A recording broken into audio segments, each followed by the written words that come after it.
Assalamualaikum warahmatullahi wabarakatuh. Alhamdulillahirabbil alamin wa bihi nasta'in wa ala umurid dunya waddin wassalatu wassalamu ala asyrafil mursalin sayyidina wa maulana Muhammadin amma ba'd. Yang kami hormati para narasumber pada season kedua orientasi keaswajaan mahasiswa baru tahun 2023 sudah hadir bersama kita 3 narasumber. Kebetulan ini cowok semuanya, teman-teman semuanya, para mahasiswa yang hadir pada kesempatan kali ini. Yang hadir secara offline ada sekitar 30-an mahasiswa. Kemudian yang online ini terpantau dari Zoom ada sekitar 400-an ya. Yang lain masih ada yang zikiran di masjid, ada yang masih makan, ditunggu ya. Sekali lagi informasi kepada teman-teman yang ada di Zoom, di grup kelas bisa diinfokan ke semua grup kelas kalian masing-masing. Ini adalah menjadi syarat kelulusan saudara semua ya. Jangan sampai menyesal mengulang tahun depan ya. Jangan sampai mengulang tahun depan dan menjadi penghambat kelulusan para mahasiswa semuanya. Oke, teman-teman semuanya, hari ini kita tadi di materi awal sudah ada pembukaan oleh Pak Rektor dan Pak Kiai Mujib, dan hari ini siang ini ada 3 narasumber. Yang pertama nanti di samping kanan saya ada Pak Dr. Nanang Nurholis. Beliau home base-nya ya, atau sehari-hari mengajar di Fakultas Agama Islam. Bagi teman-teman fakultas lain mungkin beberapa sudah ada yang familiar dengan beliau karena beliau juga sekaligus kepala urusan internasional ya, yang membidangi teman-teman mahasiswa yang mau ke luar negeri. Kemudian di samping kiri saya ada Pak Dr. Gufron Hamzah. Beliau salah satu asisten direktur di Sekolah Pasca Sarjana. Kemudian yang paling kiri sekali ada Pak Harun Niam MSI. Beliau di Fakultas Ilmu Sosial dan Politik. Kita akan paralel ya. Masing-masing narasumber akan kita kasih waktu kurang lebih 15 menit. Dan kepada teman-teman semuanya, baik yang offline maupun online, saya persilahkan untuk mempersiapkan pertanyaan terbaiknya. Nanti saya akan membuka sesi tanya jawab dan akan ada hadiah ya.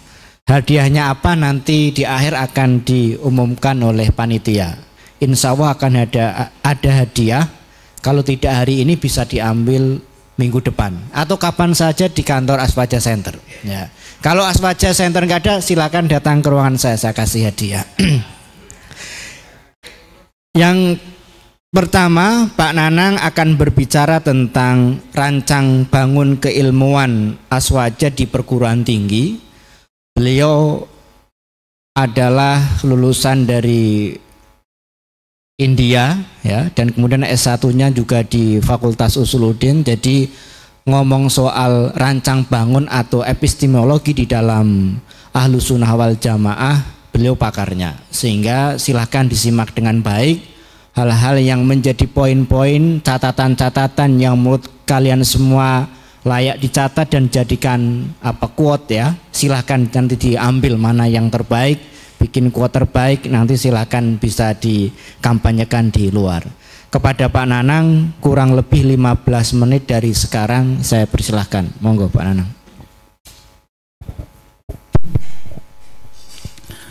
Assalamualaikum warahmatullahi wabarakatuh. Alhamdulillah rabbil alamin, hamdan na'imin, hamdan syakirin. Allahumma salli wa sallim ala sayyidina Muhammadin wa ala alihi wa sahbihi ajma'in, amma ba'du. Yang saya hormati kolega saya Pak Maas, Ketua Aswaja Center. Yang saya hormati sohib saya Pak Ufron Hamzah dan juga Pak Ubaid dan Pak Harun, dan yang saya cintai para mahasiswa yang saat ini sudah bergabung di sesi keaswajaan. Hadirin yang saya hormati, ya saya dapat topik untuk mendiskusikan, menyampaikan satu topik yang saya pikir menarik untuk kita diskusikan bersama, yaitu rancang bangun keilmuan aswaja di perguruan tinggi. Nah, memulai dari diskusi ini, saya sampaikan ada beberapa clue yang sebenarnya nanti perlu kita perdalam. Di antaranya adalah Ahlus Sunnah wal Jamaah itu sendiri, kemudian terkait dengan rancang bangun, karena salah satu yang bisa dianalisis dari rancang bangun adalah dari sisi epistemologinya. Jadi ada kata kuncinya epistemologi, kemudian ada science atau knowledge, kemudian juga ada Ahlus Sunnah wal Jamaah. Karena terbatas waktu, saya tidak ingin menyampaikan dari sisi historis. Saya coba menyampaikan apa yang sudah ditulis oleh Hadratus Syekh I. Hashim Asy'ari dalam kitabnya Ziyadatut Ta'liqat. Next. Ya. Jadi ada satu kitab menarik yang sebenarnya seringkali menjadi pijakan bagi Nahdlatul Ulama ketika mendiskusikan apa sih sebenarnya Ahlus Sunnah wal Jamaah itu sendiri. Nah, Hadratus Syekh mendefinisikan Ahlus Sunnah wal Jamaah adalah fahum ahlu tafsir wal hadis wal fiqh fa innahum al muhtadun al mutamassikuna bi sunnatin nabi wal khulafa'i rasyidin wa hum at-taifun najiyah qalu wa qad ijma'atil yaum fi madhahibi arba'atil hanafiyun wasyafi'iyun wal malikiyun wal hambaliyun. Ini yang menjadi definisi ta'rif Hadratus Syekh. Nah, dalam pandangan beliau, yang dimaksud dengan Ahlus Sunnah wal Jamaah adalah kelompok ahli tafsir, ahli hadis, ahli fikih, dan merekalah yang mengikuti dan berpegang teguh dengan sunnah Nabi dan sunnah Khulafaur Rasyidun dan setelahnya. Mereka adalah kelompok yang selamat. Ulama mengatakan sungguh kelompok tersebut sekarang ini terhimpun dalam mazhab yang 4, yaitu mazhab Hanafi, Syafi'i, Maliki, dan Hambali. Dan saya pikir itu cukup menjadi pijakan kita, pijakan teoritis, pijakan konseptual dalam memahami apa sih sebenarnya Ahlus Sunnah wal Jamaah, apalagi versi Nahdliyah begitu. Nah, kata kunci yang kedua, karena tadi ini juga kemarin disampaikan oleh Pak Ketua Aswaja, ketika berbicara rancang bangun, tentunya salah satu yang bisa dianalisis adalah dari sisi epistemologinya gitu. Nah, berbicara epistemologi, ya kalau dari sisi etimologi ya dari kata epistem sama logos. Logos itu maknanya ilmu atau teori, sedangkan epistem sendiri adalah knowledge, ilmu pengetahuan. Makanya kemudian dari sisi etimologi kemudian diderivasikan dalam sisi terminologi, ya epistemologi sering disebut sebagai theory of knowledge begitu. Teori tentang ilmu pengetahuan begitu. Nah, sejauh ini sebenarnya banyak sekali kalau berbicara epistemological theories of epistemology banyak sekali. Tapi paling tidak saya sampaikan yang dominan ini di dunia barat ada rationalism, ada empiricism, criticism, intuitionism gitu. Artinya begini, theory of knowledge adalah secara prinsipal bagaimana sih sebenarnya pengetahuan itu diproduksi, dihasilkan, dari mana sih begitu. Itu yang sebenarnya menjadi prinsip. sumber ilmu pengetahuan itu dari mana begitu. Nah, kalau versi barat ya sumber ilmu pengetahuan itu dari rasionalisme, dari reason, dari eksplorasi akal kita, nalar kita, logika kita itu bisa menghasilkan ilmu pengetahuan. Demikian halnya misalkan kelompok yang kedua yang dominan juga empirism, bahwa sumber pengetahuan itu berasal dari empiris, fakta empiris, pengalaman indera kita. Itu juga bisa menghasilkan empirism begitu. Nah, demikian juga intuitionism. Ini sebenarnya kalau dalam versi barat free from religious values sebenarnya. Intuisi yang sebenarnya dia terlepas dari nilai-nilai agama begitu. Nah, sayangnya sebenarnya ketika berdiskusi membicarakan rancang bangun keilmuan khususnya Ahlussunnah wal Jamaah, ya tidak pas ketika menggunakan pisau epistemologi cara pandang barat begitu. Karena tadi nanti saya jelaskan. Ya rasionalisme, empirisme, 4 yang dominan itu ya tidak pas untuk mendiskusikan, membedah apa sih sebenarnya epistemologi keilmuan Islam, apa sih sebenarnya epistemologi keaswaja gitu. Tidak tepat gitu. Ini makanya coba ini saya cantumkan. Nanti bisa menjadi bahan bacaan Anda semuanya.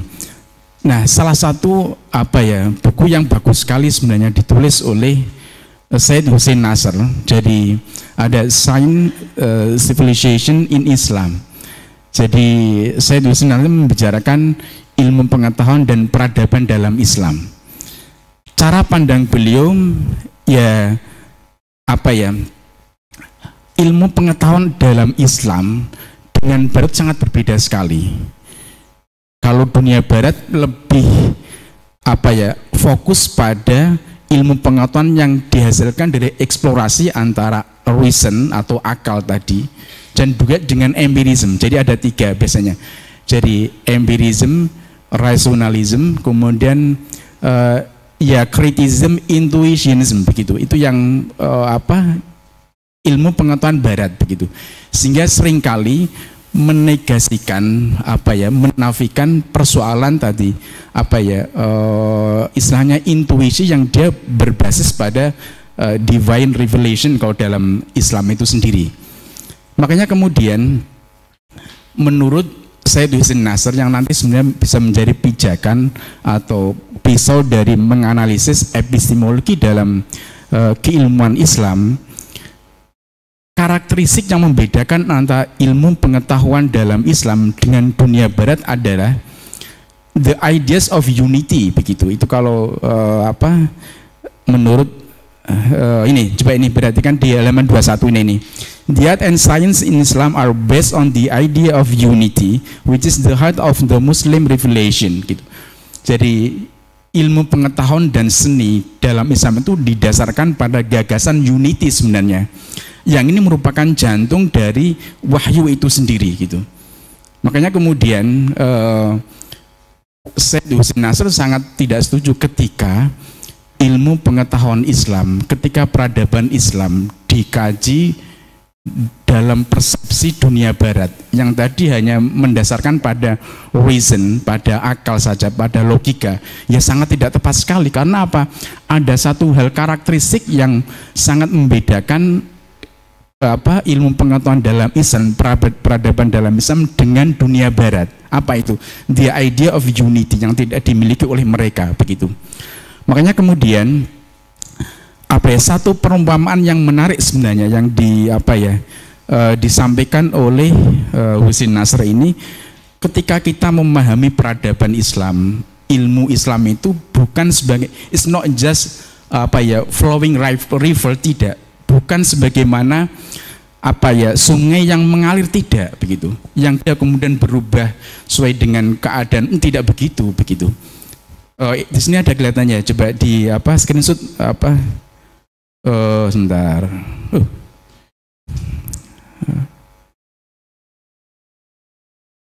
Ada di situ. Oh ini. Nah ini ada sebentar. Ya ini. Coba ini di oke nih. Ini menarik sebenarnya. The symbol of Islamic science, Islamic civilization is not a flowing river, but the cube of the Kaabah, the stability of which symbolizes the permanent and immutable character of Islam. Ini yang sebenarnya menarik sekali. Simbol peradaban Islam, simbol keilmuan Islam, bukan seperti sungai yang mengalir, mungkin yang di dalam pandangan Barat begitu.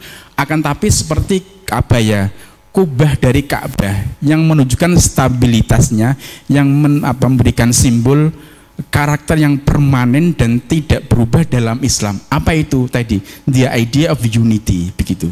Artinya dimanapun itu ya, ilmu pengetahuan Islam ya akan memiliki karakter yang khas, yang unik ya. Kapanpun itu yang tidak mungkin berubah tadi sesuai dengan dinamisasi zaman, tidak begitu. Itu yang perlu saya sampaikan. Nah, kenapa kemudian mengkaji tadi rancang bangun keilmuan Islam ya tidak tepat menggunakan kacamata epistemologi Barat tadi, karena tadi ada hal karakteristik yang unik yang tidak dimiliki oleh keilmuan Barat begitu. Nah, oke. Nah, ini kenapa ini alasan yang juga disampaikan. Jadi Western epistemology focus more on reason and sense as the main source of science begitu. Jadi epistemologi Barat itu ya fokus hanya pada satu akal gitu. Yang kedua sense itu indera. Makanya nanti menjelaskan empiris tadi sebagai sumber utama dari ilmu pengetahuan begitu. Itu yang perlu dicatat. Sekali lagi bahwa epistemologi Barat itu fokus pada satu akal. Yang kedua sense atau indera atau yang nanti empiris tadi sebagai sumber utama ilmu pengetahuan. Nah, sedangkan Barat tidak, sedangkan Islam tidak gitu. Islamic epistemology views both sensory and metaphysical object, recognizes the three sources of knowledge at once, namely sense, reason, intuition. Ada tiga itu. Intuition, kemudian reason atau rational, yang kedua sense atau empiris tadi. Makanya kemudian nanti akan kita breakdown tiga sumber pengetahuan dalam epistemologi Islam itu sih ke dalam untuk melihat rancang bangun keilmuan Islam. Nah, dari sini sebenarnya kita bisa melihat next Mas, bagaimana sih ketika kita menganalisis melihat rancang bangun keilmuan Islam atau dalam hal ini Ahlussunnah wal Jamaah begitu. Nah, dari tiga tadi, dari Islam itu harus punya tadi intuition, intuitif ya. Jadi aspek intuitif. Yang kedua adalah aspek rasional atau reason tadi, akal. Kemudian yang ketiganya adalah aspek empiris atau tadi dalam bahasanya sense tadi, indera gitu. Tiga itu harus punya, rasional, intuisi, empiris. Nah, tiga itu sebenarnya nanti tersegmentasi dalam, pertama adalah al-masadirul asliyah atau primary sources, sumber-sumber primer. Yang kedua adalah al-masadirut tabaiyah atau secondary sources begitu. Jadi sumber-sumber sekunder. Nah, apa itu sumber primernya apa? Ya pastinya Al-Qur'an, kemudian Al-Hadis, kemudian aqwalus sahabah wa tabi'in wa tabi'in. Itu yang nanti masuk dalam intuitif, based on divine revelation, berdasarkan wahyu ilahi begitu. Nah, yang ketiganya rancang bangunnya ya harus ada elemen as-saqafah sebenarnya. As-saqafah itu bisa dimaknai sebagai peradaban, kebudayaan. Bahkan nanti masuk juga misalnya local wisdom, al-urf bisa masuk di sini. Nah, yang empiris apa? Masalihul istimaiyah begitu. Jadi kemaslahatan sosial, kemaslahatan publik itu juga harus menjadi satu pilar juga yang menyangga epistemologi keilmuan di perguruan tinggi Ahlussunnah wal Jamaah. Nah, yang juga sebenarnya perlu dimasukkan adalah fikrul islami. Jadi pemikiran Islam yang ini sebenarnya mengadopsi, mengakomodir dari aspek tadi rational dimensionnya tadi dalam epistemologi itu, gitu. Nah, inilah yang saya pikir yang nanti perlu perlu breakdown, perlu didetailkan lagi oleh Aswaja Center terkait dengan bagaimana rancang bangun keilmuan dalam hal ini tadi Ahlussunnah wal Jamaah yang itu sebenarnya bisa terintegrasi di semua kurikulum, misalkan di semua kurikulum, di semua mata kuliah begitu. Yang saya pikir dengan tadi berpikir ada rational dimension, kemudian empirical atau sense dimension, kemudian ada satu lagi adalah intuitif tadi, yang itu bisa tersegmentasi dalam masadirul asliyah, al masadirul tobaiyah atau yang intuitif, kemudian empiris, kemudian rasional begitu. Nanti untuk detailnya nanti akan kita perjelas. Nah, apalagi dalam semisal ini terkait dengan nanti Ahlussunnah wal Jamaah An-Nahdiyah, sebenarnya terkait dengan semisal local wisdom, al-of itu juga bisa memperkaya dari Ahlussunnah wal Jamaah sendiri, yang sebenarnya memberikan karakteristik yang tidak bisa dimiliki oleh Ahlussunnah wal Jamaah, semisal ala Hanafiyah di India, kemudian ala misalkan saya di India 2 tahun itu juga melihat Ahlussunnah wal Jamaah meskipun mereka Sunni, misalkan mayoritas ada Hanafiyah, tapi tidak memiliki sebagaimana karakter aswajanya An-Nahdiyah begitu. Itu yang semisal contoh yang hanya dimiliki oleh tadi yang local wisdom ala Nahdlatul Ulama. Kemudian yang mungkin agak miris misal ya aswaja di Vietnam ya. Vietnam dia keturunan dari Champa. Kebetulan saya kemarin juga riset di Champa di Vietnam, itu juga saya mengunjungi komunitas muslim yang ada di Vietnam di Ho Chi Minh. Saya ke situ, nah itu juga punya tradisi yang mirip Ahlussunnah wal Jamaah ala NU, misalkan kayak tradisi semisal memperingati kematian, kemudian ada tadi tahlilan 7 hari 40 dan sebagainya. Kemudian tradisi semacam kayak memperkaya local wisdom ya, ada tadi berjanji, banyaklah itu yang nanti bisa dieksplorasi lebih detail. Demikian juga Kamboja juga hampir mirip. Kamboja, Vietnam itu masih satu keturunan dengan kita ya, Champa, yang tentunya memiliki akar genealogi Ahlussunnah wal Jamaah yang saya pikir tidak jauh beda. Nah, berbeda dengan semisal kalau di India, tapi India yang bukan India Selatan, tapi India yang utara.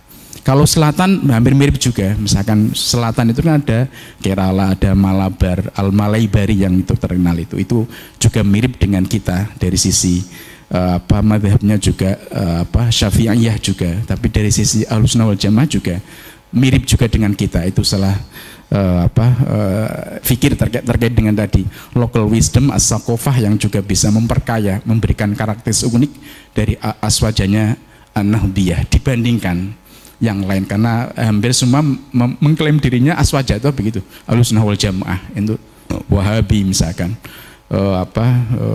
LDI dan sebagainya, itu nanti bisa kita perdalam. Ya, saya pikir itu nanti akan kita perkaya kita dalam tanya jawab nanti, atau nanti dalam yang lain. Terima kasih. Assalamualaikum warahmatullahi wabarakatuh. Tepuk tangan teman-teman semuanya. Terima kasih Pak Nanang, luar biasa ya. Tadi kalau teman-teman menyimak dengan seksama ya, bangunan dasar atau epistemologi dalam Ahlussunnah wal Jamaah itu, kalau teman-teman bicara tentang filsafat, ada empirisme, ada rasionalisme, ada kritisisme. Kalau kita coba kaitkan dengan filsafat Islam, nanti teman-teman akan belajar tentang Bayani, Burhani, sama Irfani yang, nah ini teman-teman nanti diskusi sendiri soal itu. Nah, tadi sudah dipancing oleh Pak Nanang ya, oleh Pak Dr. Nanang. Silakan teman-teman hal-hal yang kira-kira bisa mempertajam, itu tadi baru permukaan saja sudah begitu ya. Kalau teman-teman nanti perdalam dengan pertanyaan yang lebih menjurus atau pertanyaan yang lebih tajam, pasti akan keluar semua ilmunya Pak Nanang. Jadi ini memang sengaja untuk memantik teman-teman semuanya, baik yang di sini maupun yang di Zoom. Silahkan habis ini siapkan catatannya untuk memperdalam dari apa yang sudah disampaikan oleh Pak Nanang. Nah, kita akan sambung karena sekali lagi kita terbatas waktu. Pak Nanang juga saya ingatkan tadi kurang 5 menit, tapi karena sudah lihat 5 menit langsung dipercepat, jadi masih panjang. Nah, Ini selanjutnya Pak Dr. Gufron Hamzah. Beliau akan berbicara tentang aswaja, etika dan tata nilai sebuah pengetahuan. Sama ya, beliau pasti akan punya clue-clue yang menarik dan akan lebih dalam ketika teman-teman mengajukan sebuah pertanyaan. Jadi siapkan pertanyaan terbaiknya juga untuk kepada Pak Gufron. Kepada Pak Gufron, waktu dan tempat kami persilahkan. 15 menit. Ya, matur nuwun. Assalamualaikum warahmatullahi wabarakatuh. Alhamdulillah. Alhamdulillahilladzi faddala bani Adam bil ilmi wal amal ala jamil alam wassalatu wassalamu ala nabiyyina Muhammadin sayyidil arabi wal ajam wa ala alihi wa ashabihi ya nabi'il ulumi wal hikam. Amma ba'd. Yang kami hormati kolega saya Pak Ustadz Ma'asobirin, Ketua Aswaja Center. Yang kami hormati pula para narasumber yang hadir di tengah kita dan moderator kita Pak Kaprodi HES S1, Pak Kandidat Dr. Ubadul Azkia MA, serta para peserta semua yang saya banggakan. Alhamdulillah pada sesi ini saya diberikan amanat oleh Bapak Ketua untuk menyampaikan tentang aswaja dan etika. Kalau tadi Pak Dr. Nanang sudah memberikan pondasi epistemologinya, saya kepada tataran bagaimana sih mengimplementasikan nilai-nilai aswaja, nilai-nilai tata sosial, moral dalam kehidupan kita, khususnya dalam nanti kalian berinteraksi di kampus ini. Oke, next Mas. Ya, dari sisi terminologi tadi sudah disampaikan Pak Dr. Nanang, tapi saya fokus pada terminologi yang disampaikan oleh Syekh Abdul Fadl As-Sanori dari Tuban. Beliau ulama Nusantara. Beliau mendefinisikan Ahlussunnah wal Jamaah alladzina lazamu sunnat nabi wa tariqatas sahabati fil aqaidid diniyah wal a'malil badaniyah wal akhlaqil qalbiyah. Nah, dari definisi ini nanti bisa kita ekstrak nilai-nilai moral, nilai-nilai etika apa sih yang bisa kita ambil dari suluk, dari kepribadian ya nabi, sahabat, para ulama, begitu. Makanya dalam definisi ini ada kata kunci dalam a'mal al-badaniyah wal akhlaq al-qalbiyah, agar apa yang telah dicontohkan oleh nabi, sahabat, para salafus sholih bisa kita adopsi, adaptasi dalam kehidupan kita sehari-hari. Nah, ada sekitar 10 tata nilai yang kemudian bisa saya ekstraksi terminologi tadi. Yang pertama ada asidku, ya, asidku atau integrity, kemudian ada fatonah, intelligence, ada al-amanah, accountability, ada al-adalah, egalitarian, ada al-ta'awun, cooperation and collaboration. Kemudian ada istiqamah, continuous improvement, tasamuh, toleran, moderat, tawazun, amar ma'ruf nahi mungkar. Nah, 10 tata nilai tadi bisa kita kupas satu-satu ya, agar nanti kita bisa mengambil pelajaran apa sih yang bisa kita ambil dari 10 tata nilai tadi, yang kita ambil dari sifat wajib Rasul ya, kemudian kita ambil dari mabadi khair ummah kalau dalam NU ya. Yang pertama asidku. Banyak ayat Al-Qur'an yang memuat tentang kata asidku. Perintah kita untuk berbuat jujur dan benar. Dalam lisanul Arab disebutkan asidku naqidul kadhib. Sidku itu lawan kata dari kadhib. Sadaqa yasduqu sadqan wa sidqan wa tasdaqan. Saddaqahu artinya qabila qauluhu, diterima ucapannya ya. Shadaqa wa shadaqul hadis artinya amba'u bisidqi, dia menceritakan dengan benar. Dalam hadis sebutkan alaikum bisidqi fa inna sidqa yahdi ilal birri wa innal birra yahdi ilal jannah. Jadi Rasul sangat menekankan agar kita punya sifat jujur. Ya, karena kejujuran itu pangkal dari segala kebaikan, dan kebaikan akan mengantarkan kita kepada surga. Nah, asidku atau integrity ini sifat yang disematkan kepada Nabi Muhammad yang wajib kita ketahui karena masuk dalam aqaid seket. Sifat wajib Nabi ada 4, salah satunya asidku. Asidku adalah pilar yang mengandung arti kejujuran, kebenaran, kesungguhan, dan keterbukaan. Jujur dalam bertukar pikiran artinya mencari maslahat dan kebenaran serta bersedia mengakui dan menerima pendapat yang lebih baik.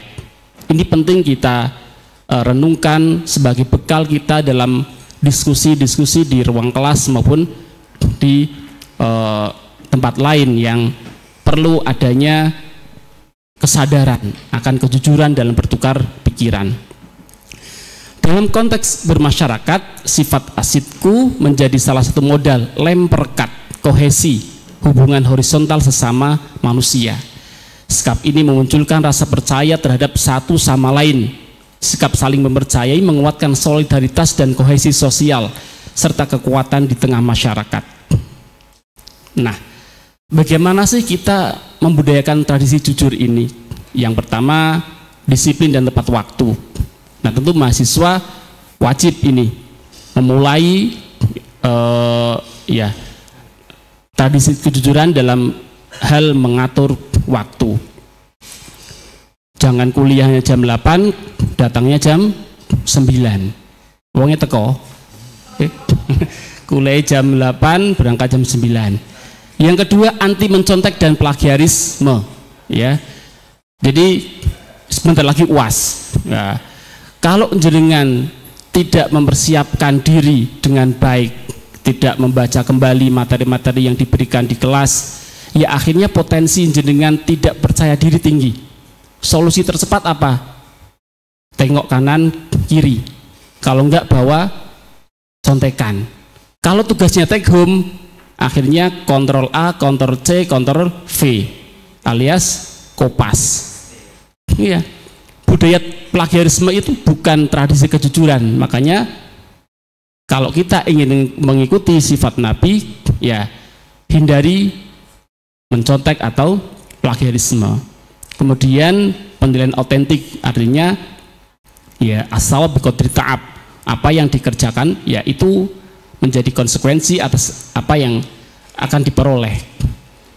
Kemudian tidak memberikan informasi yang menyesatkan. Apalagi sekarang tradisi informasi itu sangat cepat sekali bergulirnya, susah dibendung. Semua orang bisa menjadi wartawan tanpa harus ada bayaran.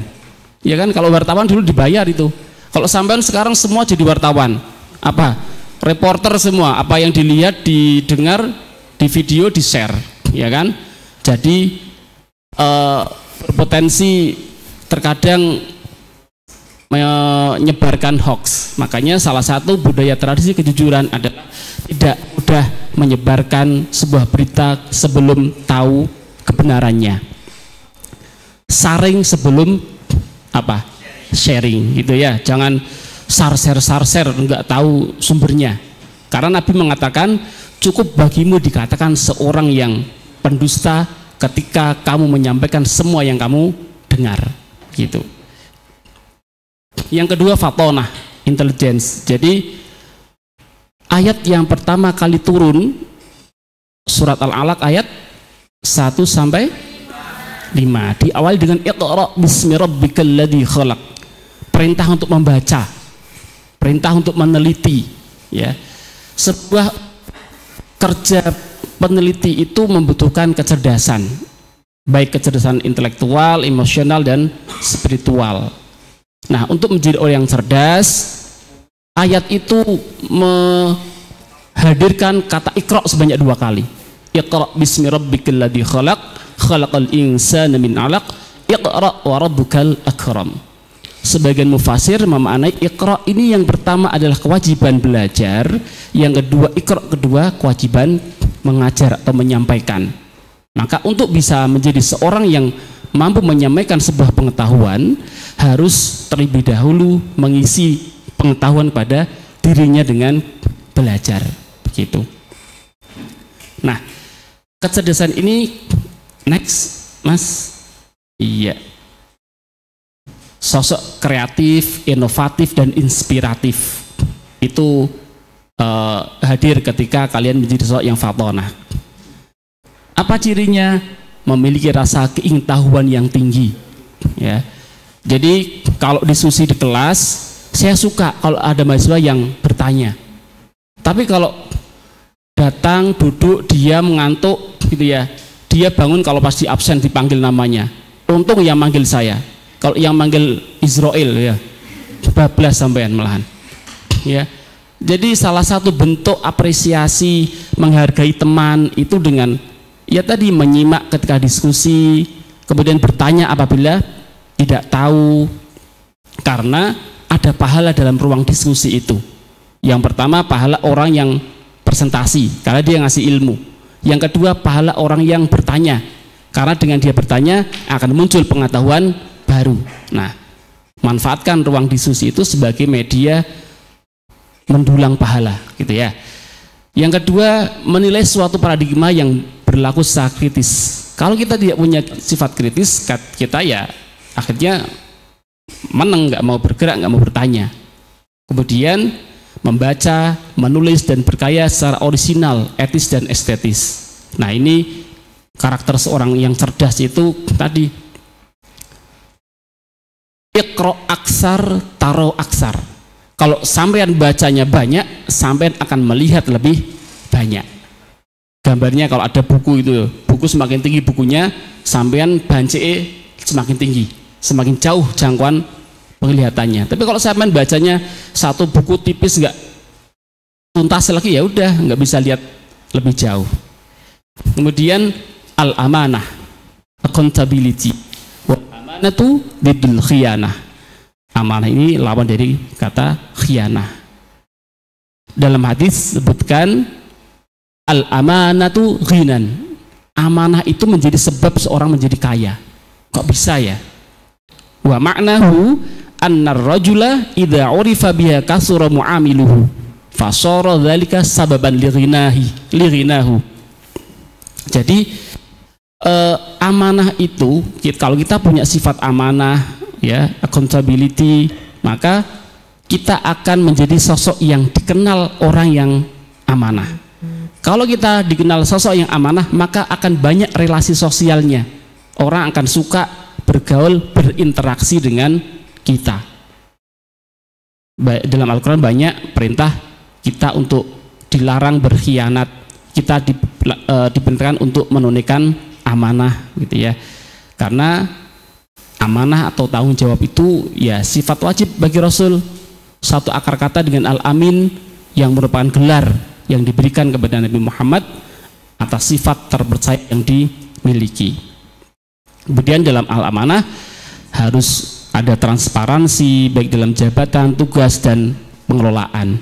Kalau jenengan nanti ketika UAS diberikan tugas, diberikan amanah untuk mengerjakan ini, dikerjakan, ada tugas UAS, ya dikerjakan, jangan diburuhkan, ya kan? Ini kerjakan nanti tak traktir, sing pinter koncone nanti. Ada yang gitu? Oh enggak, kalau di sini enggak ada, di sini enggak ada. Mungkin di mana ya? Enggak ngaku maksudnya gitu ya. Jadi al-amanah, dengan amanah itu mahasiswa ya bersemangat dan bertanggung jawab atas tugas yang harus dikerjakan. Kemudian siap menerima konsekuensi atas pekerjaan yang dilakukan. Kalau jenengan diamanati menjadi komting misalnya atau penanggung jawab kelas, ya kerjakan dengan baik. Begitu, karena murid itu kalau dikenal oleh gurunya itu akan selalu disebut namanya. Percaya enggak? Itu salah satu pintu berkah. Kalau doa setelah sholat itu kan mesti, ya kan, muridnya, gurunya disebutkan di situ. Tilmidatina wa talamidina wa ustadatina ustadatina, kan sebutan dalam doa. Jadi buat bonding, buat ikatan dengan guru, dengan dosen. Oke, karena sudah di reminding saya lanjut. Ada al-adalah. Ibnu Manzur dalam Lisanul Arab menyebutkan bahwa al-adalah, al-adlu sama artinya dengan al-mathil, yang sama. Kata adil ini muncul 28 kali dalam Al-Quran, baik dalam bentuk verba maupun nomina. Artinya penting ya, menjadi perhatian, kita harus memiliki sifat tersebut. Karena dengan keadilan itu menjadi salah satu penyelamat bagi kita di akhirat nanti. Dalam saat ini disebutkan sab'atun dhilluhumullahu ta'ala fi dhillihi yawma la dhilla illa dhilluh. Yang pertama, imamun adlun. Ada 7 orang yang nanti di akhirat akan Allah berikan apa?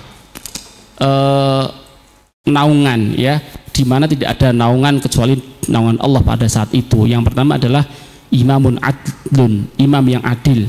Wa syabun nasya'a fi ibadatillah, dan pemuda yang tumbuh, yang berkembang, yang memanfaatkan hidupnya untuk ibadah pada Allah. Wa rajulun qalbuhu mu'allaqun fil masajid, dan seseorang yang hatinya apa? Tergantung, ya, terhubung, terikat dengan masjid. Wah, ini kalau ini yang menang, yang merbot itu, wah itu. Karena pasti dia tilkumanil dengan masjid, gitu ya. Warajulani tahaba fillahi ijtama'a alaihi wa tafarraqa alaihi. 2 orang, ya, yang saling menyayangi karena Allah, berkumpul karena Allah, berpisah juga karena Allah. Warajulun da'atu imra'atun dzata mansibin wa jamalin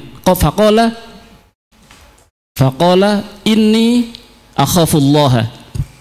Dan laki-laki yang diajak, digoda oleh wanita yang cakep, yang cantik, ya, untuk berzina, dia berkata, saya takut karena Allah. Wa rajulun tasaddaqa bi sadaqatin fa akhafaha hatta la ta'lamu shimaluhu ma tunfiqu yaminuhu. Dan seseorang yang ketika bersedekah itu dia tangan kirinya aja nggak tahu kalau tangan kanannya bersedekah. Kalau kita kan nggak, jangankan tangan kiri, tetangga benua sebelah aja tahu kalau sampean sedekah di masjid 10.000 gitu ya. Karena ketika mau masuk kotak, sampean buat video slow motion, wah, ngambil dari dompet, set, dimasukkan ke dalam kotak amal, set, wah, Jum'ah berkah, gitu ya. Semoga diterima amal ini, 10.000 loh itu, wow. Kemudian like dan komen, share gitu ya, wah, sampean upload itu. Itu kan beda dengan ini, oh iya kan, tangan kiri aja nggak tahu kalau tangan kanan sedekah, sampean yang tetangga sebelah semuanya tahu gitu. Nah, apa sih tadi keadilan itu? Proporsional dan objektif, berlaku adil dan tidak diskriminatif, sadar akan kewajiban dan hak masing-masing, taat asas dan menempatkan segala sesuatu pada tempatnya. Yang terakhir at-ta'awun, kolaborasi, kerjasama, ya. Oke, ini masih banyak ini. Mungkin nanti bisa disambung karena sudah lebih dari 15 menit ya. Mungkin kalau diselesaikan mau maghrib baru selesai ini.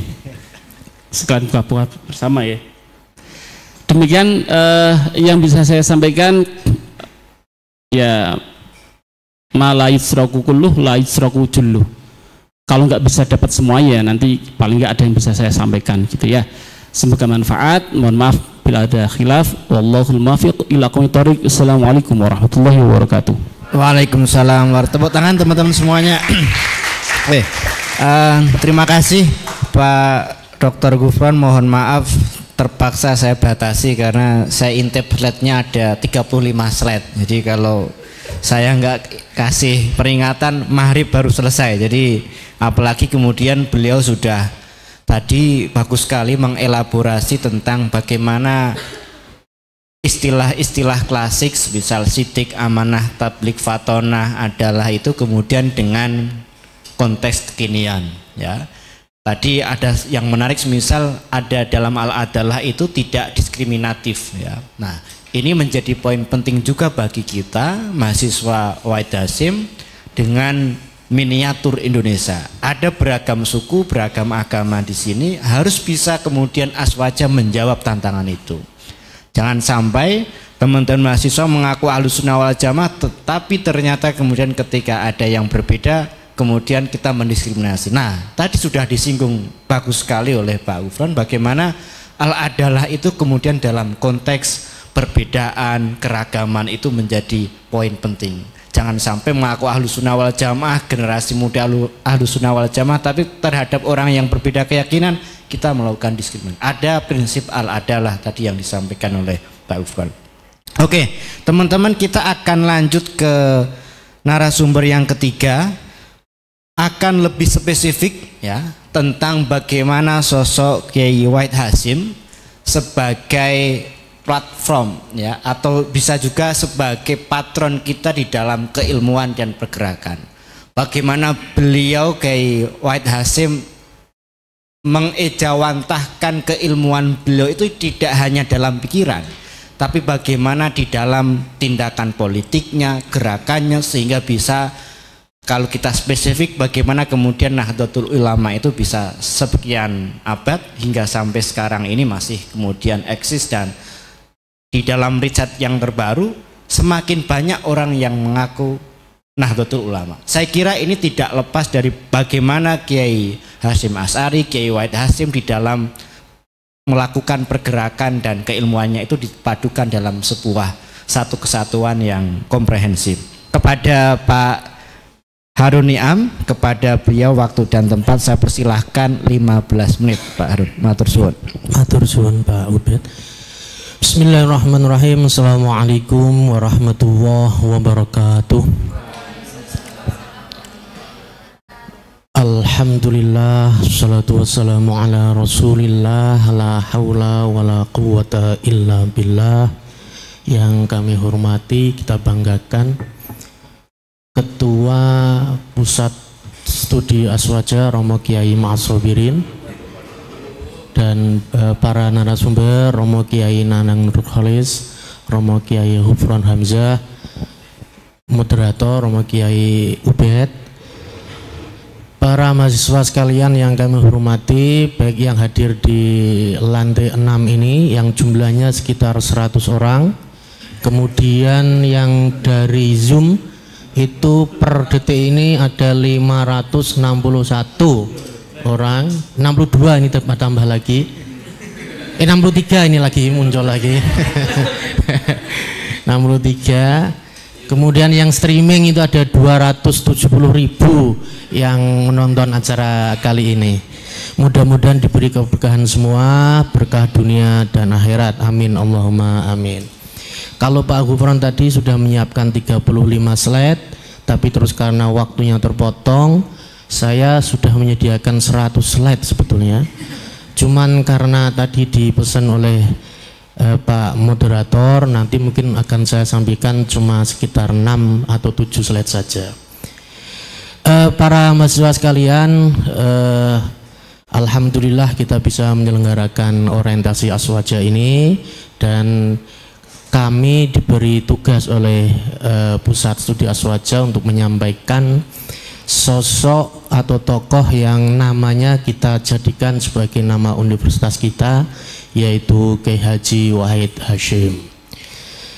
Para mahasiswa sekalian, kalau kita masuk ke gedung dekanat ini atau gedung-gedung yang lain di wilayah atau lingkungan Universitas Wahid Hasyim Semarang, kita menjumpai sebuah lukisan besar yang menampilkan 3 sosok tokoh. Kalau kebetulan di sini kan biasanya di lantai 1 itu kan ada kan, kemudian juga di lantai 7 itu juga ada, di gedung-gedung yang lain juga ada. Mahasiswa Unwahas latar belakangnya berbeda-beda. Yang dari pesantren mungkin sudah hafal, sudah paham siapa tiga sosok itu. Meskipun kadang-kadang ada yang ketukar-tukar gitu. Ada juga Universitas Wahid Hasyim yang mungkin dari golongan yang relatif umum, bahkan mungkin ada yang non muslim. Oleh karena itu perlu kita kenalkan dulu siapa tiga tokoh ini yang memberi inspirasi besar bagi berdirinya Universitas Wahid Hasyim Semarang. Sehingga nanti ketika masuk ada orang yang tanya itu kita bisa menjawab secara pasti dan tidak ragu-ragu. Tokoh yang pertama adalah Kiai Haji Hasyim Asy'ari.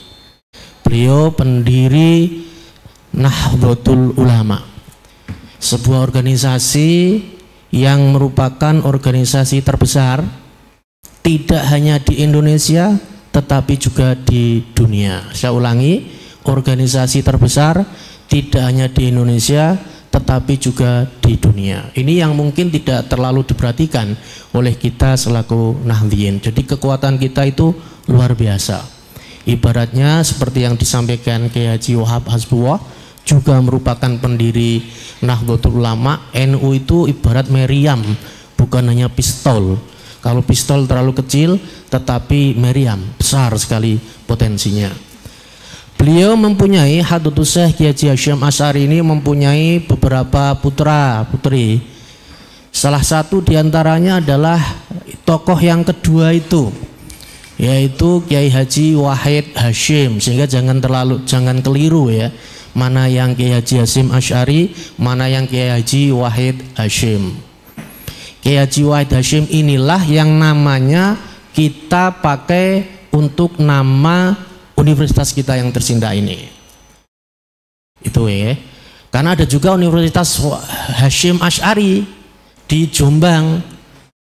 Singkatannya Unhash, harus fasih ya, Unhash begitu. Ada juga Unwaha di Jombang juga, tapi Universitas Wahab Hasbullah.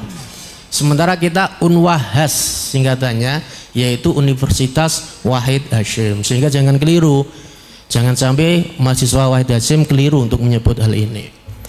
Kemudian Kiai Haji Wahid Hasyim itu mempunyai beberapa putra putri. Iya, satu yang sulung itu yang ada di gambar itu, tokoh yang ketiga, namanya adalah Kiai Haji Abdurrahman Wahid, atau lebih dikenal dengan sebutan atau panggilan Gus Dur. Ini merupakan generasi yang berbeda-beda, 3 generasi, dan alhamdulillah 3 generasi ini adalah 3 generasi emas. Mohon maaf kalau saya salah dalam menyampaikan, kelihatannya baru keluarga dengan 3 generasi ini yang menjadi pahlawan nasional di Indonesia. Belum ada yang lain. Ini merupakan sebuah kebanggaan besar dari kita, dari keluarga besar Nahdlatul Ulama. Kakek Kiai Haji Hasyim Asy'ari, kemudian bapaknya bapak Kiai Haji Wahid Hasyim, kemudian cucu Kiai Haji Abdurrahman Wahid. 3 generasi yang mewakili generasinya masing-masing dengan pencapaian yang di atas rata-rata. Sekali lagi ini generasi yang emas dan alhamdulillah kita memiliki teladan yang luar biasa. Next. Para mahasiswa sekalian, saya diberi amanat sekali lagi tentang ilmu dan gerakan tokoh kita, yaitu Kiai Haji Wahid Hasyim. Sebelumnya saya sampaikan supaya lebih lengkap pemahaman kita, tidak spesifik ke Kiai Haji Wahid Hasyim, tapi ketiga tokoh tadi, yaitu Kiai Haji Hasyim Asy'ari, Kiai Haji Wahid Hasyim, dan Kiai Haji Abdurrahman Wahid. Ketiga-tiganya ini merupakan pecinta ilmu. Tidak ada hari tanpa tambahan ilmu yang dilakukan oleh beliau bertiga ini. Ini merupakan salah satu suri tauladan yang patut kita tiru sekalian. Ketiga-tiganya juga melahirkan karya-karya yang luar biasa. Jumlahnya tidak 1-2 tapi banyak. Meskipun banyak, semuanya berbobot. Kiai Haji Hasyim Asy'ari ada kumpulan tulisan berbahasa Arab. Tadi sebagian sudah disampaikan Romo Kiai Nanang Nur Khoilis, dihimpun dalam Irsyadus Syahri. Banyak sekali itu. Kalau ada mahasiswa kita yang meneliti itu luar biasa. Kemudian Kiai Haji Wahid Hasyim juga menelurkan berbagai macam karya tulis. Ada orang yang menghimpunnya, kemudian dijadikan satu buku, namanya atau judulnya itu karangan tersiar Kiai Haji Wahid Hasyim. Kemudian Gus Dur juga karyanya yang luar biasa. Sebagian kecil itu ada yang mengumpulkan menjadi sebuah buku, dikasih judul Prisma Pemikiran Gus Dur. Tapi selain ketiga foto yang saya tampilkan itu, ada banyak lagi yang mungkin belum sempat saya tampilkan. Intinya ketiga tokoh ini merupakan pecinta ilmu dan melahirkan ilmu. Uniknya, dan ini sangat menarik, perlu kita contoh, mereka ketika mencintai ilmu itu tidak terbatas pada latar belakang mereka yang memang berasal dari pesantren saja. Ilmunya di luar pesantren pun banyak. Kajiannya tidak hanya dalam pesantren atau kehidupan di pondok saja, tetapi juga menjalar sampai ke luar pesantren. Yang dibahas memang kebanyakan ilmu-ilmu agama, dalam hal ini adalah agama Islam. Ada akidah, ada syariah, ada tasawuf, ada adab dan sebagainya. Tetapi juga selain itu ada ilmu-ilmu umum yang dibahas. Kiai Haji Wahid Hasyim sering membahas beberapa persoalan sosial, politik, maupun ekonomi. Demikian juga Kiai Haji Abdurrahman Wahid atau Gus Dur. Kemudian basis tradisi mereka memang di pesantren, dan itu memang tetap mereka pegang meskipun pergaulannya sudah modern sekalipun. Ini menjadi pegangan kita para mahasiswa sekalian, terutama karena ini baru. Mudah-mudahan nanti meskipun kalian semua ada pada level yang modern, ada level yang metropolis atau kosmopolitan, tetapi akar tradisi tidak boleh tercerabut. Akar tradisi harus tetap dipertahankan. Akar tradisi seperti yang tadi disampaikan Romo Nanang dan Romo Ghufron harus tetap dipegang. Kemudian ilmu dari ketiga tokoh itu juga selain membahas persoalan yang di Indonesia, ternyata juga membahas persoalan-persoalan di dunia internasional. Pengetahuan mereka memang luas, tidak hanya yang lokal, nasional, tetapi juga internasional. Yang berikutnya, tiga tokoh ini meskipun secara keilmuan itu luar biasa, tetapi mereka bertiga bukan menara gading, bukan hanya menguasai teoritik saja, kemudian puas dengan teori itu, enggak. Mereka berbaur di masyarakat, yang berarti teorinya dipegang, tetapi aplikasinya, prakteknya dipertahankan atau dijalankan. Itulah kenapa kemudian mereka bertiga ini juga melakukan gerakan-gerakan untuk mengaplikasikan ilmu mereka. Al-Harakiyah Al-Ijtimaiyah, gerakan sosial kemasyarakatan. Kiai Haji Hasyim Asy'ari misalnya, pendiri Nahdlatul Ulama, ya, bahkan menjadi Roisul Akbar, satu orang yang berhak menjabat posisi itu. Setelahnya Rois Am. Selain di NU, beliau Hadratus Syekh juga di MIAI. Dulu ada yang namanya MIAI, Majelis Islam ala Indonesia, sebuah forum konfederasi yang mengumpulkan berbagai macam kelompok-kelompok Islam saat itu. Saat itu Indonesia masih dijajah, ya.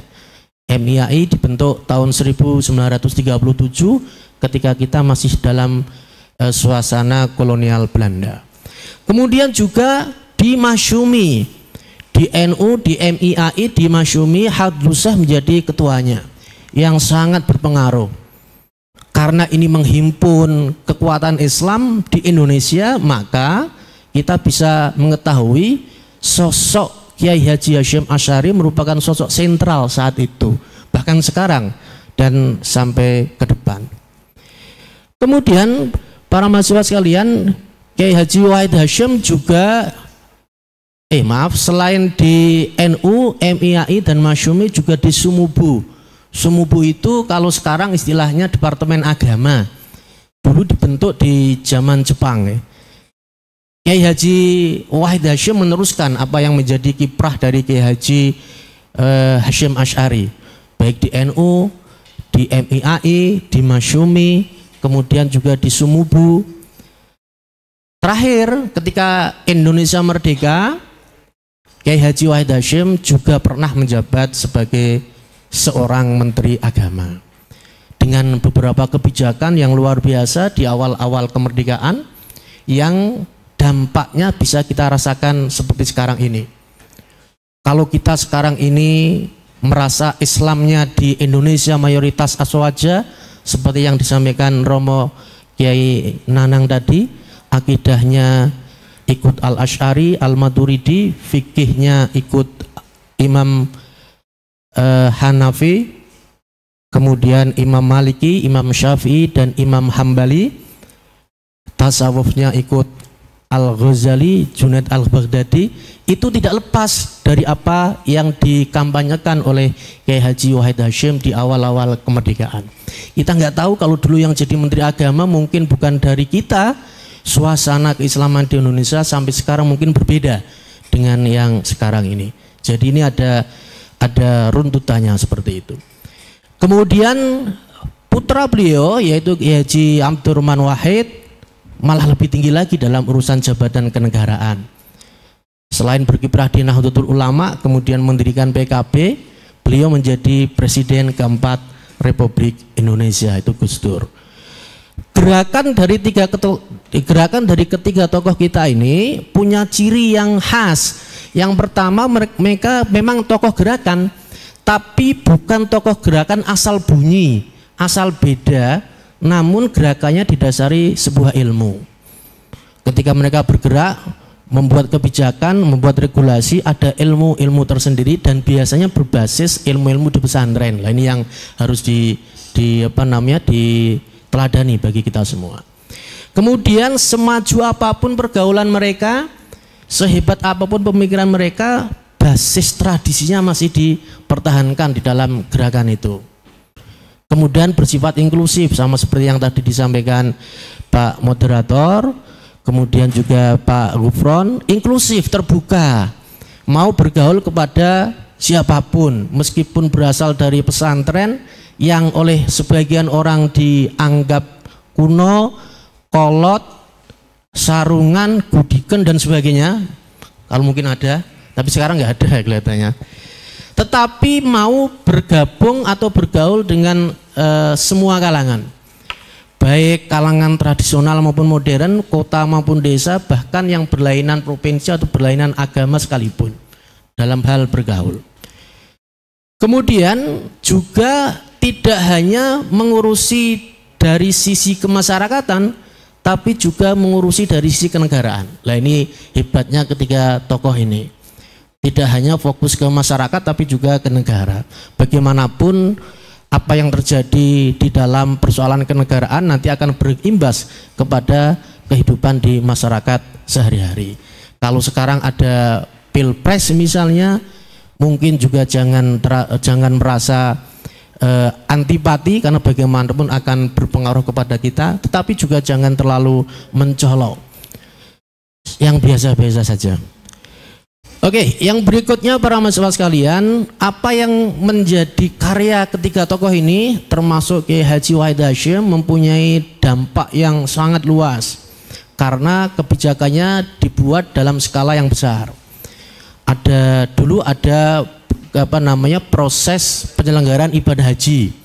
Awal-awal Republik berdiri, Kiai Haji Wahid Hasyim mengusahakan sebuah proses panjang haji yang sekarang alhamdulillah sudah semakin bagus. Kemudian pendirian berbagai macam pendidikan keislaman dari madrasah ibtidaiyah, madrasah sanawiyah, madrasah aliyah sampai perguruan tinggi sehingga ada UIN, ada IAIN, ada STAIN itu berkat Kiai Haji Wahid Hasyim juga, selain ada tokoh-tokoh yang lain. Dan dampaknya ternyata panjang, tidak hanya dinikmati ketika Kiai Haji Wahid Hasyim masih sugeng, masih hidup, tetapi sampai sekarang bahkan untuk selanjutnya. Sehingga amal jariahnya luar biasa ini ketika tokoh ini termasuk Kiai Haji Wahid Hasyim. Berikutnya para mahasiswa sekalian, dalam contoh-contoh yang spesifik, karena contohnya terlalu banyak jasanya ya, saya mengambil satu contoh saja. Sudah diperingatkan juga, satu contoh saja, yaitu Kiai Haji Wahid Hasyim itu seorang yang cerdas. Para mahasiswa sekalian, dari kecil memang pecinta ilmu, kemudian mengembara mencari ilmu ke berbagai pesantren dan pusat-pusat keilmuan baik di dalam negeri maupun di luar negeri, tetapi tidak pernah pendidikan formal ya, dan juga tidak pernah masuk ke pendidikan kolonial Belanda. Tapi anehnya beliau menguasai bahasa Belanda, bahasa Inggris, yang kemudian diajarkan di pesantren Tebu Ireng, yang itu merupakan hal yang baru pada waktu itu. Kemudian beliau ketika selesai pendidikan ditawari masuk ke beberapa perhimpunan, dulu namanya perhimpunan, sekarang namanya ormas atau partai politik.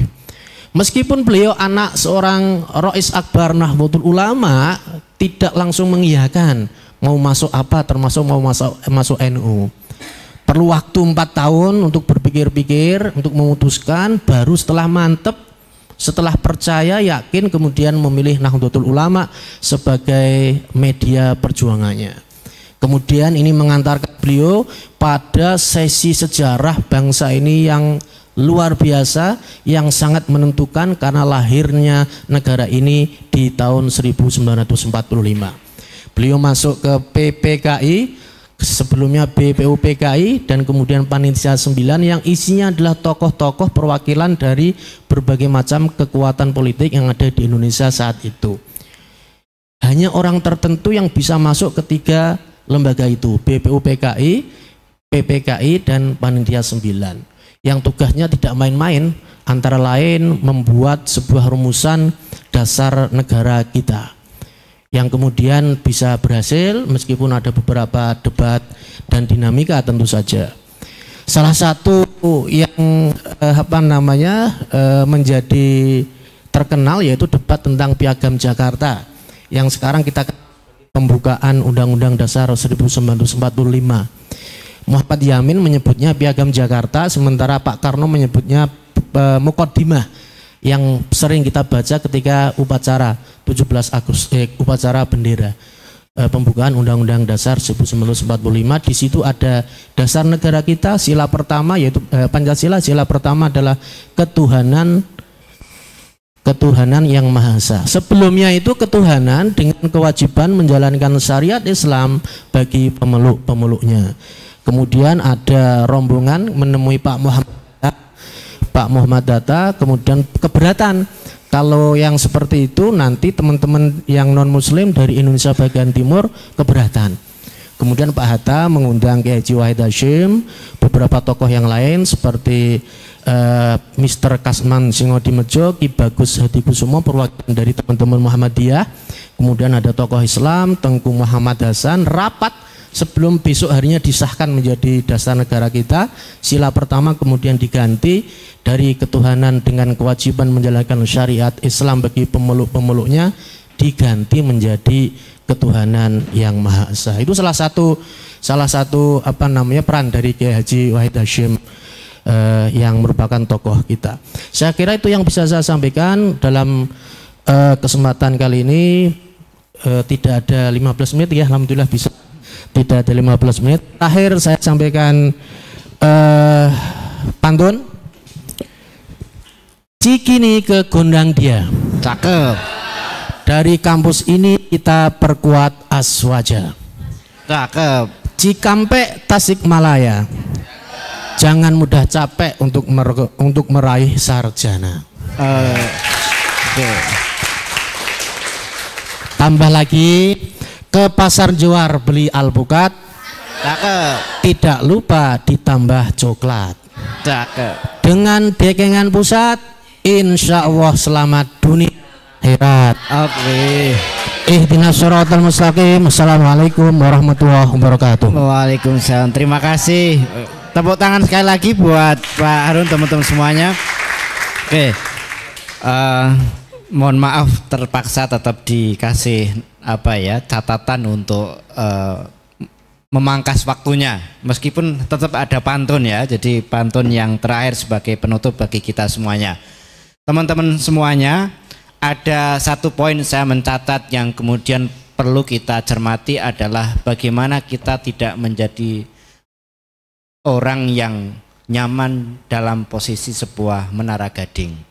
Artinya dari apa yang dilakukan oleh ketiga tokoh yang ketika masuk ke kampus ini adalah teman-teman harus turut serta terlibat di dalam aktivitas di dalam masyarakat. Advokasi, pendampingan di masyarakat itu dilakukan oleh ulama-ulama kita.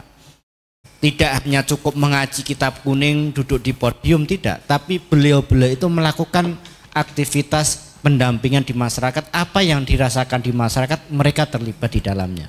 Sehingga apa kebijakan-kebijakan yang ada, baik era Gus Dur, era Wahid Hasyim dan Ki Hasyim Asy'ari pasti menyentuh ruang-ruang di masyarakat, ikut terlibat serta di dalam mensukseskan itu. Oke, kita akan masuk ke diskusi teman-teman semuanya. Ada waktu kurang lebih 15 menit karena kita habis ini masih ada satu narasumber lagi dengan sesi yang berbeda. Saya buka, silakan 3 penanya dulu. Nanti kalau cukup akan kita perpanjang, kalau tidak ya cukup 3 penanya. Silakan yang di sini ada atau yang lewat Zoom bisa angkat tangan lewat Zoom, silakan kalau ada. Oke, di sini 1, 2 aja di sini ya. 1 tadi udah duluan, siapa namanya? Nanti ya 1. Yang di Zoom ada yang tunjuk tangan, Mas operator. Di chat ada nggak itu tadi? Oh, tidak ada ya. Oke. Kita berarti kita optimalkan yang hadir di sini tadi Ahsan 2, 1 lagi cewek lah, jangan cowok semua. Oke. Ini depan dulu. Oke. Nanti. Oke. Oh, di Zoom ada. Di chat. Oke, kalau di chat cukup dibacakan saja lah. Oke, saya akan memulai dari yang di sini dulu ya. Akan saya bacakan yang dari Zahira Aska dari Ilmu Politik. Sikap dan etika bagaimana yang harus kita terapkan ketika menghadapi orang yang diskriminasi terhadap perbedaan pemahaman dalam Islam, karena mereka merasa pemahamannya lebih baik daripada pemahaman Islam yang lainnya. Ini soal bagaimana klaim kebenaran atas pemahaman mereka. Nanti akan direspon oleh 3 narasumber. Oke, yang di sini silakan. Tadi Mas 1 bisa sebutkan namanya, maju ke depan biar tersorot oleh kamera. Silakan maju Mas. Ya. Biar masuk TV. Maju Mas. Oh, pakai itu ya.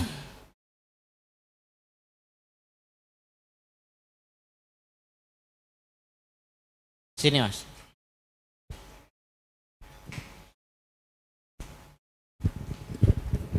Baik, Assalamualaikum warahmatullahi wabarakatuh.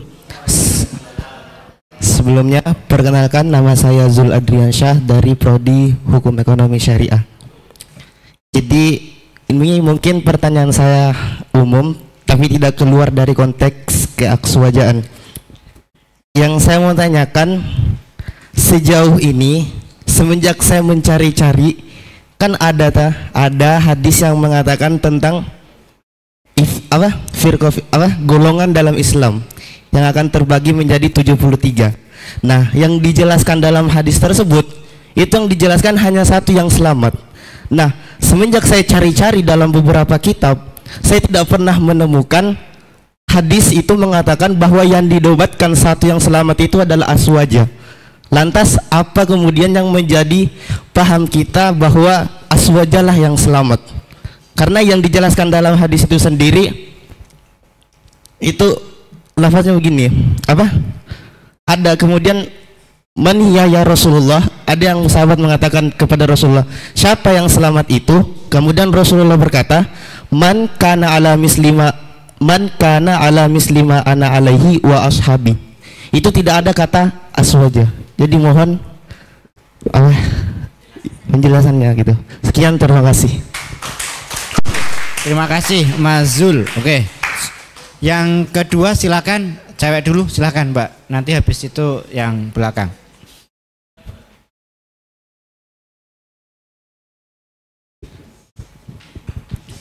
Assalamualaikum warahmatullahi wabarakatuh.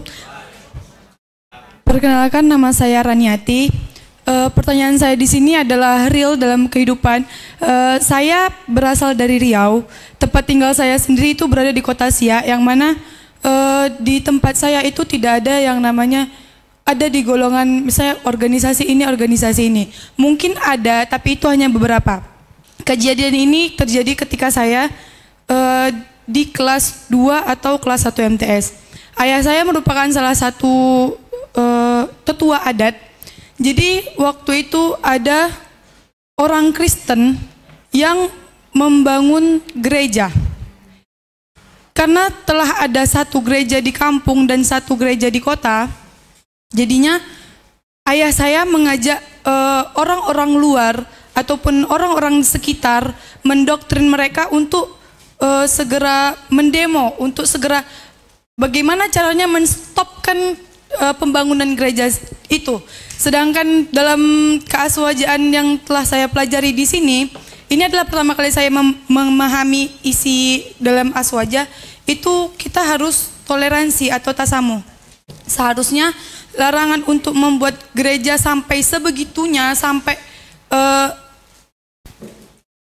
hampir bertengkar itu tidak ada. Jadi bagaimana cara saya menyikapi dan untuk memberitahu yang lain cara menyikapi hal tersebut. Terima kasih. Terima kasih. Ini pengalaman real di lapangan ya dari Mbak Raniati. Memang beberapa daerah termasuk di Jawa Tengah, di Semarang banyak sekali kasus-kasus soal pendirian rumah ibadah, dan ini menjadi konsen di dalam moderasi beragama.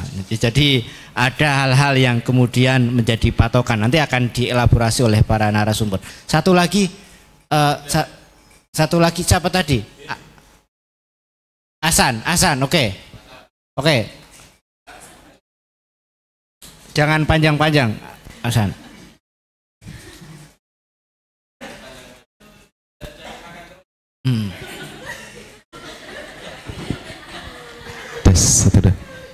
Baiklah, terima kasih kepada seluruh pemateri dan moderator yang telah mempersilahkan saya untuk berbicara di depan sini. Dengan segala hormat, saya izin bertanya. Mungkin ini dua pertanyaan ya untuk dua pemateri. Untuk pemateri pertama, Bapak Gufron Hamzah, yang saya ingin tanyakan, apakah dalam prinsip-prinsip aswaja tadi seperti sidik, amanah adalah apabila seseorang tidak memiliki misal ketiga sikap itu atau ketiga sifat itu tidak termasuk aswaja, apakah sudah dikatakan tidak termasuk aswaja atau bagaimana? Kemudian pertanyaan yang kedua untuk Bapak pemateri yang terakhir tadi, yang saya izin tanyakan adalah bagaimana cara kita meneladani tiga tokoh tadi yang sudah masuk di era politik, terutama bagi kami anak-anak muda, di mana menjelang Pilpres tahun 2024 yang tidak akan lama lagi, apakah kita harus menjadi calon presiden atau bagaimana? Atau pertanyaan intinya, bagaimana cara kita meneladani Kiai Haji Hasyim Asy'ari, Wahid Hasyim, dan Abdurrahman Wahid? Terima kasih. Oke, saya tadi takut tanya tiba-tiba milih nomor berapa, jadi jangan-jangan ini pertanyaannya pesanan, jadi harus hati-hati. Oke, panitia saya nggak tahu, saya dibatasi sampai jam berapa? 15 berapa? 10 ya? Berapa tadi? 15.10. Oke, 15.5, masih ada waktu 10 menit. Saya minta Pak Dr. Nanang terlebih dahulu, kemudian Pak Gufron sama Pak Harun untuk merespon secara umum ya, merespons secara umum beberapa pertanyaan dari teman-teman mahasiswa. Saya kira banyak pertanyaan yang menarik dan up to date ya, sehingga perlu kita jawab secara komprehensif. Tentu tidak bisa kemudian menjawab secara utuh, tapi minimal dalam waktu yang terbatas ini bisa tersampaikan secara umum. Monggo Pak Yanang.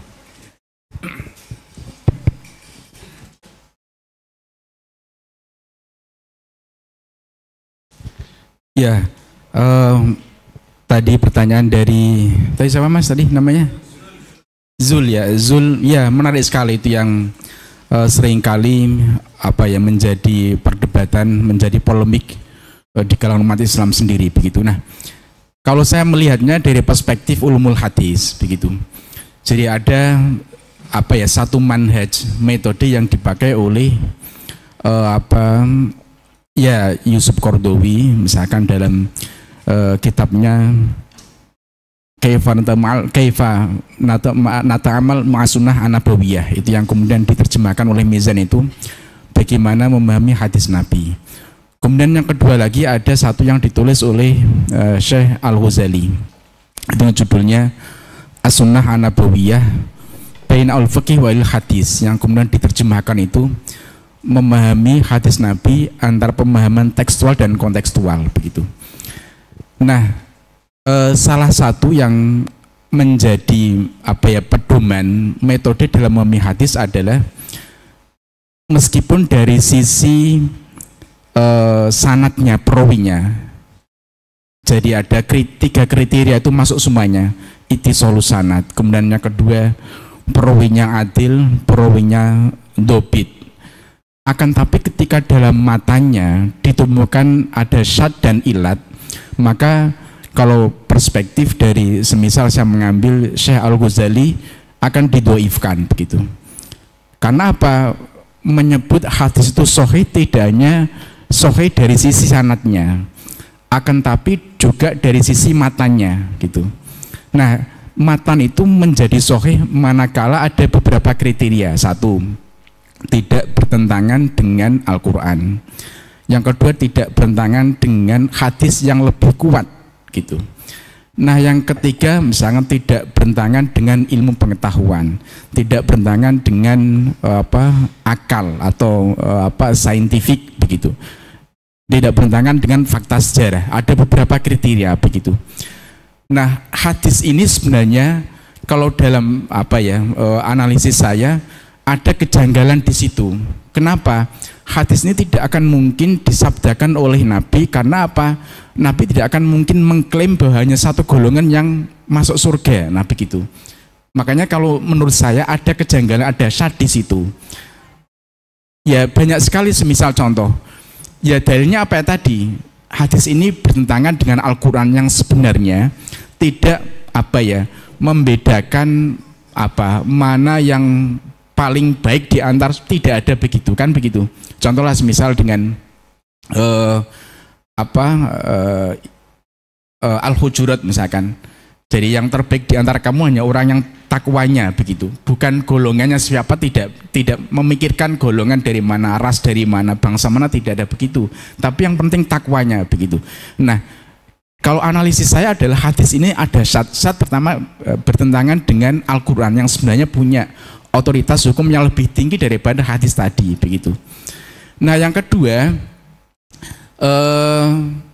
bisa juga dianalisis dari sisi tadi. Nah, kalau dari sisi perawinya nanti bisa dicek. Ini kebetulan saya membuka Jamiul Kalim sebenarnya, yang satu aplikasi yang bisa mendetek hadis itu nanti sumbernya dari mana. Kemudian di situ juga ada juga nanti perawinya gitu. Perawinya siapa yang kemudian ada tidak perawi yang misalkan didoifkan oleh para nukot, misalkan pengkritik hadis. Nah, kalau saya membaca tadi ada satu perawi namanya Al-Lais begitu, yang itu sebenarnya didoifkan, tidak sikoh gitu, tidak adil dan tidak dobit gitu. Nah, itu sebenarnya juga menjadi indikasi bahwa hadis ini memiliki kecenderungan doif dari sisi perawinya gitu. Artinya bahwa analisis saya bisa ada dua.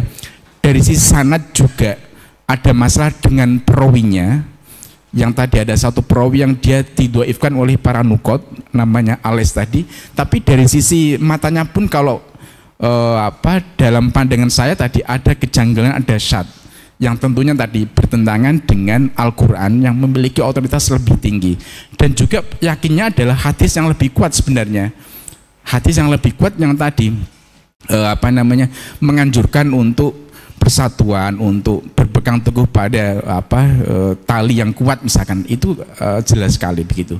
Nah itu kalau jawaban saya, jadi saya menjawab dari perspektif ulumul hadis, baik dari sisi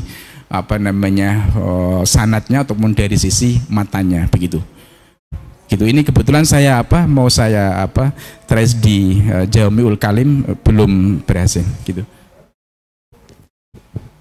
Ada lanjut. Break ya, sebentar ya teman-teman. Adzan yang ini saja kita break.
Oke, teman-teman semuanya, kita lanjutkan untuk selanjutnya kepada Pak Gufron untuk memberikan respon secara umum dari 3 pertanyaan itu. Monggo silakan, Pak Gufron.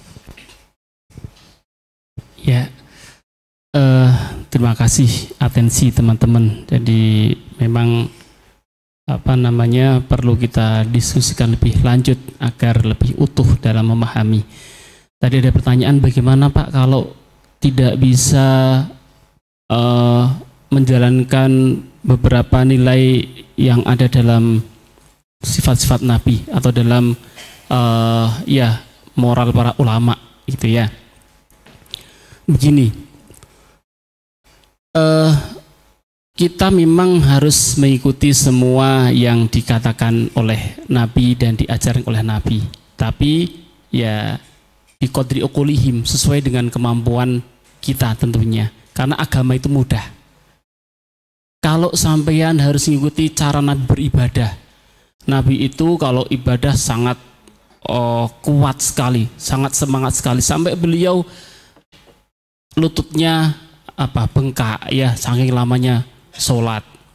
Kalau sampean sholat ya bengkak bukan karena lama, karena ngebut, ya kan? Sholat ngebut jadi sampai kejeduk gitu.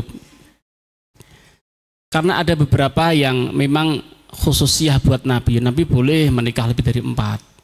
Sampean 1 aja susah nyari ya. Jadi kita intinya harus mengikuti apa yang sudah Nabi perintahkan dengan sepenuh hati ya, mengikuti apa yang sudah para ulama salafus salih contohkan, ajarkan. Nah, terkait dengan apa sih indikator kita itu masuk dalam Ahlussunnah wal Jamaah? 1, kita harus menjadi umat yang moderat, umatan wasaton. Kalau kita tidak menjadi orang yang moderat, ya apa contohnya? Contoh dalam berakidah, jelas bagi Ahlussunnah wal Jamaah kita mengikuti Asy'ariyah dan Maturidiyah. Kedua tokoh ini menjawab tentang akidah yang ditawarkan oleh baik Jabariyah maupun Qadariyah. Yang satu ekstrim ke kanan, pokoknya pasrah bongkoan, nggak mau berusaha, semua sudah ditentukan oleh Allah. Betul, tapi ingat sebagai Ahlussunnah wal Jamaah kita ada kasab, harus ada upaya. Yang satu Qadariyah, semua adalah kerja manusia, Tuhan tidak ada peran dalam perbuatan manusia. Itu juga tidak betul. Maka kalau kita berada di tengah-tengah dalam akidah, itu berarti kita mengikuti Ahlussunnah wal Jamaah. Dalam fikih jelas kita mengikuti Syafi'iyah, Malikiyah, Hambaliyah, Hanafiyah. Dalam tasawuf kita mengikuti Imam Al-Ghazali. Jadi itu ciri-ciri yang bisa kita tangkap kalau kita ingin termasuk dalam umat Ahlussunnah wal Jamaah, begitu. Dalam hadis memang tadi jelasan Pak Nanang yang menjadi titik tekannya adalah ma ana alaihi wa ashabi.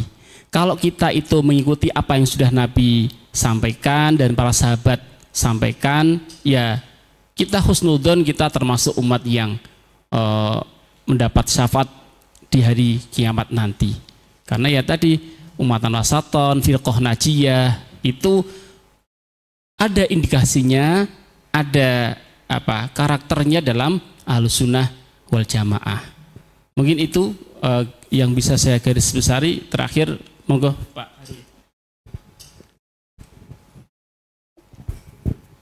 Matur suwun Pak Ghufron, menarik sekali beberapa pertanyaan dari para mahasiswa, bagus-bagus, kritis-kritis. Tapi karena waktunya mungkin tinggal beberapa menit, saya konsen pada pertanyaan yang khusus kepada saya, yaitu keteladanan Kiai Haji Wahid Hasyim dan juga Kiai Haji Hasyim Asy'ari dan Kiai Haji Abdurrahman Wahid, terutama dalam kaitannya dengan Pileg sama Pilpres 2024. Tadi saya juga khawatir sebagaimana Pak moderator, jangan-jangan saya ditanya saya nyoblos yang mana nantinya, kan repot itu. Yang pertama biqadrina saja, sesuai dengan apa yang tadi disampaikan oleh Pak Ghufron juga, sesuai dengan kemampuan kita mencermati fenomena-fenomena politik menjelang Pileg dan Pilpres. Pasti pengetahuan, pengamalan politik masing-masing orang berbeda-beda, termasuk juga para mahasiswa sekalian yang saat ini baru memasuki jenjang pendidikan tinggi. Tetapi ada beberapa hal umum yang bisa kita lakukan terlepas pengetahuan, pengamalan yang berbeda-beda itu. Yang pertama, menjaga kondusivitas. Karena ini zaman medsos, zaman WA group, TikTok, macam-macam begitu. Apalagi yang FYP itu kadang-kadang demonstratif, kadang-kadang provokatif gitu. Hindari hal-hal yang sifatnya hoax, berita bohong, kemudian penyebaran kebencian, hate speech, kemudian berita-berita fake, palsu dan sebagainya. Hanya dengan cara menghindari saja atau minimal tidak meneruskan, kita sudah bisa meneladani ketiga tokoh tadi. Karena ketiga tokoh tadi biasanya kalau beliau-beliau itu menulis atau menyampaikan pendapat pasti akan dipikir jauh-jauh sebelumnya dan berpikir betul-betul supaya apa yang disampaikan tidak menimbulkan madarat yang besar di masyarakat. Yang kedua tentu saja tidak ada paksaan di dalam memilih, apalagi ini masa reformasi, bebas, silakan saja mau memilih, mau yang satu diaminkan silahkan, mau yang kedua sambil goyang-goyang gemoy silakan juga, mau yang ketiga kalau minta ganjaran juga silakan saja. Diniati untuk berpartisipasi sebagai warga negara, sebagai anak bangsa dan menjaga ketertiban sebagai juga ikhtiar untuk membangun Indonesia yang lebih bagus lagi. Saya kira itu, yang lain-lain sebenarnya kepengen menjawab tapi sudah dijawab dan waktunya sudah habis. Terima kasih. Oke, terima kasih, tepuk tangan untuk semuanya, saya kira beberapa pertanyaan sudah direspon ya dan menjadi perhatian bersama teman-teman. Materi-materi yang lain nanti bisa, tadi ada beberapa pertanyaan juga di chat yang soal bagaimana tentang persekusi terhadap ceramah-ceramah di sesama di dalam agama yang sama kemudian saling menghujat dan sebagainya. Ini nanti bisa disambung di dalam forum-forum yang lainnya. Karena keterbatasan waktu teman-teman semuanya yang hadir di sini maupun yang lain, kita akan terbuka tentu saja Aswaja Center dan teman-teman dosen dan di kelas bisa menjadi ruang diskusi. Karena ini hanya orientasi, sekali lagi teman-teman, sebagai pembuka. Artinya di dalam mata perkuliahan nantinya ketika teman-teman masuk, dan ini sudah berjalan ya, ada Aswaja, ada filsafat agama semisal, itu adalah bagian dari pengayaan yang diberikan oleh Unwahas sebagai bagian dari komitmen kita untuk komitmen kebangsaan kita, bagaimana NU Ahlus Sunnah wal Jamaah punya tanggung jawab untuk bagaimana menjaga NKRI ini. Saya kira itu sebagai penutup dari saya, teman-teman. Mohon maaf jika ada hal-hal yang belum terespon atau hal yang kurang berkenan, dan terima kasih sekali lagi kepada para narasumber yang sudah meluangkan waktu dan berbagi ilmunya. Materi kayaknya nanti akan di-share oleh panitia dan bisa dibaca yang 30 slide-an itu nanti akan di-share oleh panitia. Saya kira itu kita tutup bersama dengan aplaus terlebih dahulu. Sekian dari saya, kurang lebihnya mohon maaf. Assalamualaikum warahmatullahi wabarakatuh. Ya, mohon izin menyampaikan info tadi terkait dengan mobility ya. Jadi student mobility yang keluar negeri. Jadi nanti silakan dipersiapkan.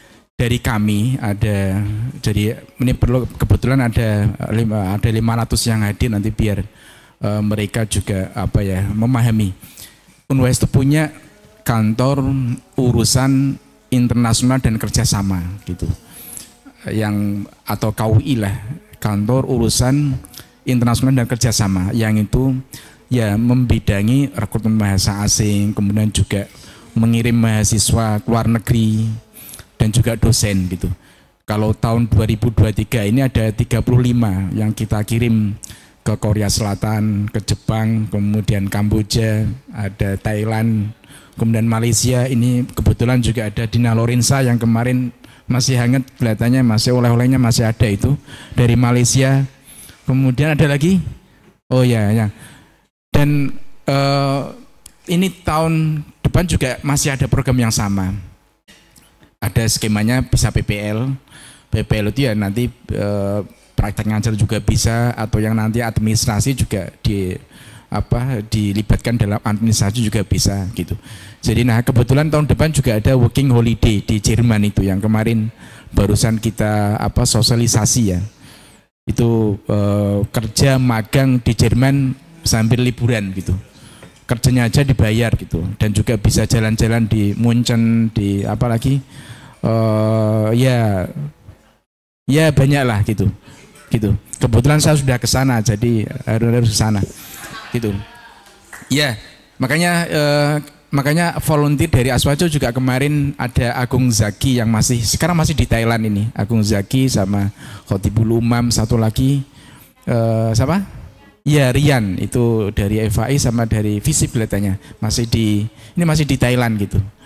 Jadi itu terbuka untuk Anda semuanya. Bahkan nanti di tahun 2024 kita juga akan ngirim yang di Belgia sama Belanda gitu.